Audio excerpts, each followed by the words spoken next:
আমার গরুর গাড়িতে বউ সাজিয়ে তুত্তুর তুত্তুর তুত্তুর তুষানায় বাজিয়ে আরে যাবো তোমায় শ্বশুর বাড়ি নিয়ে, আরে যাবো তোমায় শ্বশুর বাড়ি নিয়ে। তোমার ভাঙা গাড়িতে আমি যাব না, কারো ঘরের ঘরনি আমি হব না, করব না তো কোনোদিনও বিয়ে।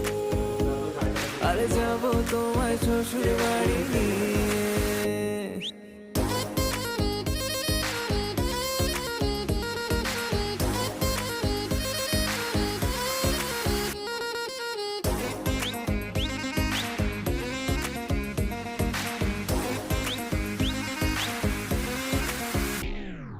কেন বোঝো না তুমি আমার ইশারা?